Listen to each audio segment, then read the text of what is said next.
Good evening. You're listening live to the Xtreme Movie Show. Tonight's episode, Xtreme TV. I'm your host, Rob. Tonight we are covering Kolchak, Season 1, Episode 5, The Werewolf. I'm here with Professor Pixel tonight, a.k.a. known as the Night Talker, as we talk about Kolchak, the Night Stalker, and what happens when you have a swinging singles So, cruise Kolchak appropriation. Who's on there, and you get a werewolf with some jerk guy from allegedly NATO, and Pixel. I mean, this isn't a bad episode, but boy, it really captures the hey, we're really going to perpetuate the hippie 60s now swinging 70s things where you could just walk across the street and get laid, basically have adult relations with anybody, because people were so open in the 70s. All you needed was a vasectomy for a license to love. And I just recognized in this episode that as fun as it is and how nice people seem to be with each other, Kolchak can get away with murder literally, because all he's done in the 2 movies and 5 episodes now is wear that one exact same damn suit over and over. He didn't change, didn't put on Hawaiian shirt or nothing. That being said, copious amounts of stock footage of ships and everything else there too. But I kind of liked how it was on a cruise ship. What'd you think? so we're talking about Kolchak, the Night Stalker. I thought we were talking about the Love Boat. I was a little confused. Not a lot of love making going on, but just hinted at. Yeah. This episode, you're right. It's not a bad episode. It definitely wasn't the strongest of the bunch. The monster of the week, which it's the main thing we talk about when we talk about Kolchak. We talk about the fact that every show that we know that has like a supernatural monster of the week type deal came from this series. And this monster it's a common one. It's the werewolf. And so these things always happen to Kolchak. I don't know how, but he ends up basically getting this on this singles cruise because Vicenzo was supposed to be going, but basically somebody from New York came in and was like, "We need you here," and so he Kolchak's the only one who didn't get the Asian flu, so he's Yeah, they did mention that, actually, the Asian flu. Yeah, Asian flu. nothing new today as it wasn't, 50 years ago. But back then they would actually say that, because they also talked about the communists on here before. So I think the writers were definitely anti-China at this time. Yeah. The monster itself was, of course, the werewolf. He also ends up on this cruise ship.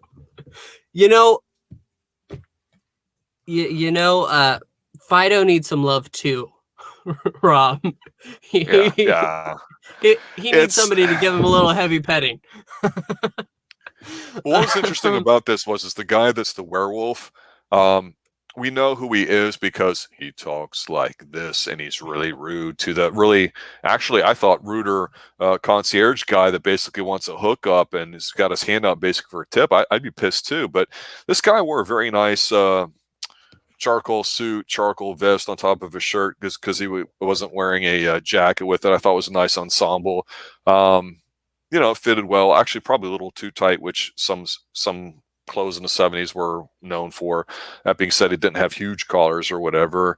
And that's when I started looking at everybody's outfits, because they were all this stuff, and they openly talk about when Kolchak, his bedroom partner, that sounds bad, but the guy that he's sharing the cabin with, just because the way they roomed up, is trying to hook him up with this one lady who I thought did a great job in the episode. But the detective or the werewolf guy in here was interesting because he seemed kind of stoic, he seemed kind of crusty, but he didn't talk a lot. But the most interesting to me is he really didn't know that he was one. He knew he had a thing up there, and then when he suspected it, he chained himself up. He tried to get drugs from the doctor, but he was a jerk to the doctor and ended up stealing the drugs, tried to inject himself so he wouldn't turn or whatever. So I thought that was kind of interesting. It wasn't like a person that was conscientiously aware of being one. He was discovering it along the way and just kind of wanted to be by himself. And I thought that was kind of neat. Yeah, no, it's absolutely not his fault. That's what makes the werewolf as a creature one of the most tragic ones, because these people have no control over it. they become a werewolf most of the time in common werewolf lore, and they're just these bloodthirsty killers, and they don't want that. The people behind it, that's why it's a curse. Yeah. They don't want to be a werewolf, but they have to live with that. And so he's trying to find a way. He's trying to get through this so that way he's pretty much done. And they just won't leave him alone. And sadly, anything he does, at one point he tries to chain himself up. It doesn't work because the werewolf is too strong. And it's sad, but he has to be dealt with. And it kind of makes Kolchak in this episode the bad guy, if you think about it.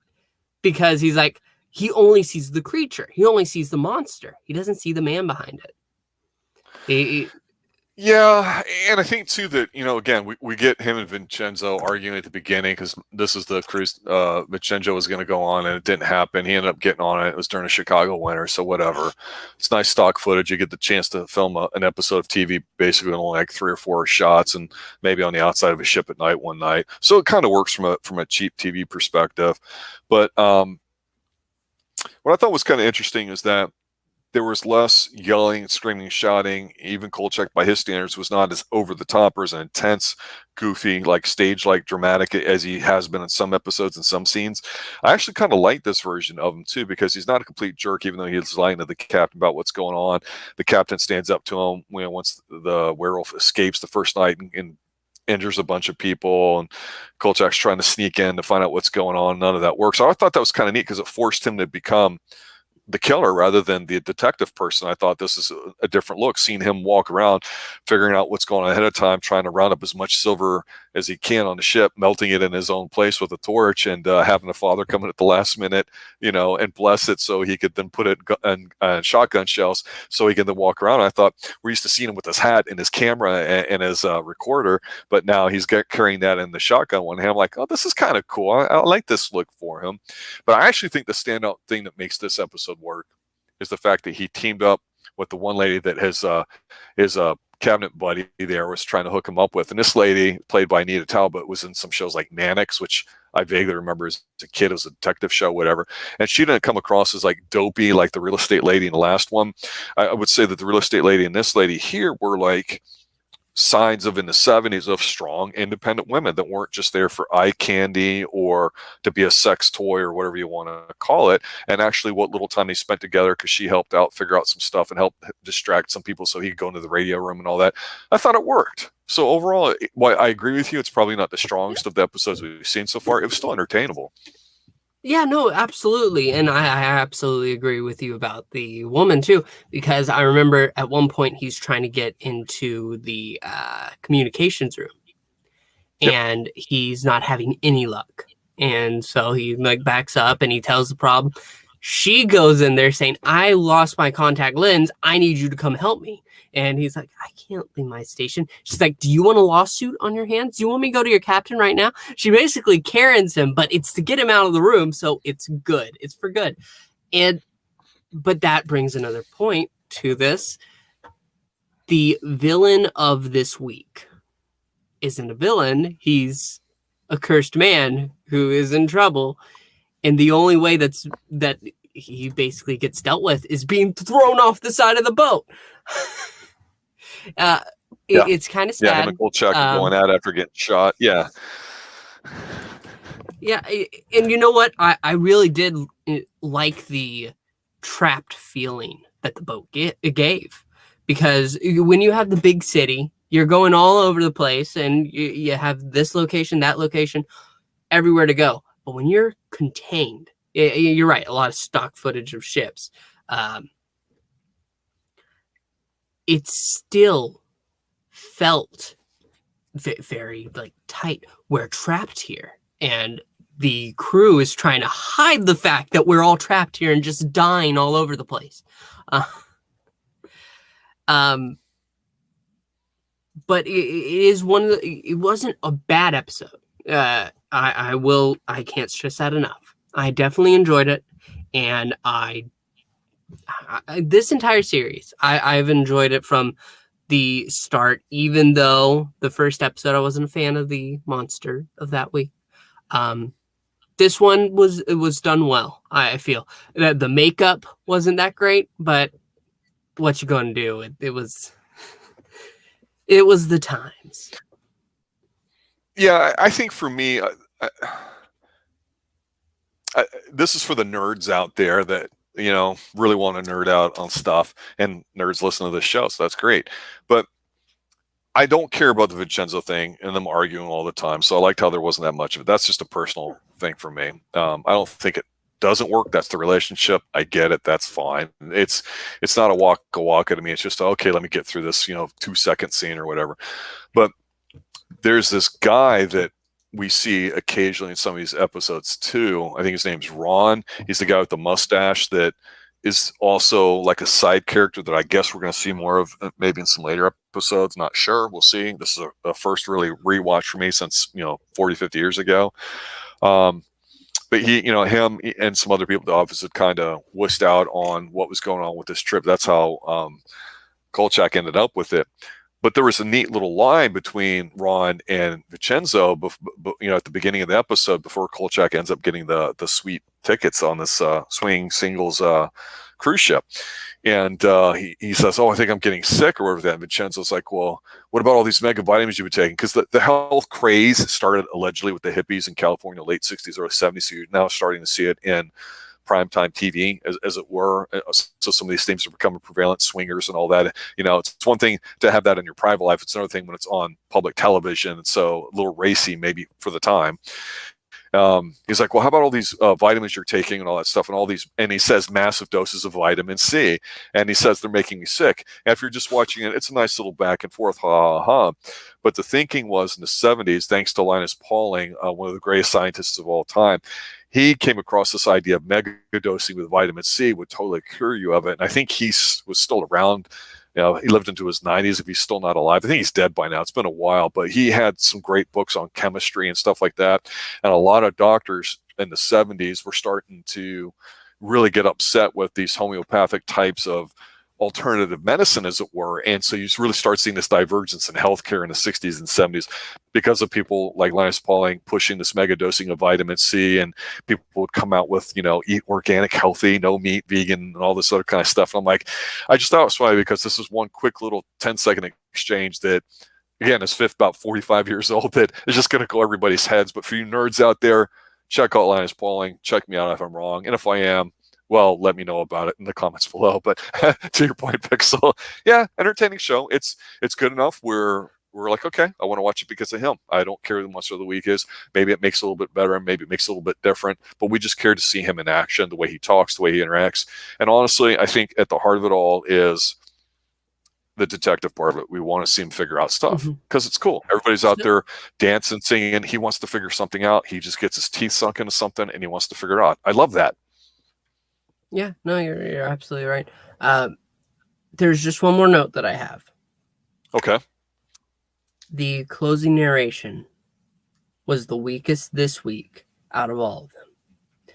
It's also one of the longest, I'm pretty sure, because he's basically giving what happens next.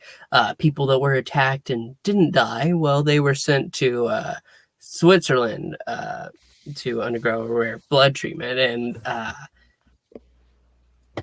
basically the details behind it, and it just felt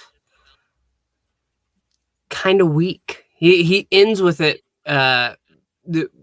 saying that NATO officials said that if anybody ever claimed that there was some sort of werewolf on board, they would shut it down, and Vicenzo made sure that I knew that. So here the story sits for good, I guess. No one but you and I know the truth, the real story. And it's meh. I honestly feel like I didn't feel satisfied with the ending. Him throwing the werewolf off the boat, that's an absolute end right there. But as for closing the case, out of all of the impressive ways of going through it, giving the time, the information, and finishing it up, they've executed it, even in the first episode, which I didn't care for, fantastically. This episode is the weakest of them all. It may be. I think I'm not going to argue with you about how you feel that the closing narration is the weakest because we love the voiceover work. I think for me, it points out the fact that there's no. I would take his comments here as the cynicism that I look for and actually appreciate the most in this episode, because people that were, affected, went to Switzerland, like you said, for a rare blood disorder, something like that. And basically, it's like, yeah, I'm telling you, they were made to disappear, as well as all the evidence, and the boat was dying. Because at the beginning, they mentioned how the boat's, an old one that's lasted and other things too. It's an allegory for what's going to happen here with this monster, really. And I get it. And it came across a little bit more sad and poetic in a sense, rather than, like you say, firm and to the point. Or in my case, when there's that element of cynicism when they're fighting usually against the police. Here we didn't have that, so I'm not going to disagree with you on that. I do think that it's one of those things where, yeah, I want that every episode, but now I'm going, well, it might make some of the rest of the episodes stick out if every episode doesn't have that strong of a finish, where it's just kind of bitterness. Yeah, screw all the arguing with Vicenzo and the yuckies, at the beginning of the episodes or during it. At the end, I look forward to that kind of bitter slamming the door, because, again, without knowing too much about the show, it's the Kolchak tapes, right? So, or Kolchak files, he's putting them on audio tape. What's he going to do with all the audio tapes when they're done? I think you could totally relaunch something like this and do something with it if you're true to it. And I realized that, maybe 10, 15 years ago, the show was redone, and I heard it was a horrible thing. Don't know anything about it. Don't know if that was the basis of that idea. But we do see that he recorded it and he put it away. So I'm going, I like the fact that he's still documenting it. And where is this going to lead up to? It did make me think of that a little bit. But yeah, other than that, I won't disagree with you. Good episode, fun, entertaining, maybe weaker than some of the others, but certainly as entertaining, I think, as the other ones as well. But not as strong. But there you have it, ladies and gentlemen. Kolchak, season 1, episode 5. The Werewolf. Check it out. Check out some other shows we have. We're getting ready to drop season 1, episode 5, also on Xtreme TV, of Twin Peaks, the original, I believe, ABC show, one of the greatest shows of all time. Things are getting intense with the one-armed man and some other things too, and we've got lots more coming. So let me say thanks for showing up here, Pixel, and discussing this with me. Normally we do this with RDV, who's got some other commitments, so he'll be back for the next one. That'll be great. Looking forward to hearing from him and everybody else about our Xtreme TV shows, in this particular case, Kolchak the Night Stalker. Have a good night, everybody. Stay extreme. So long.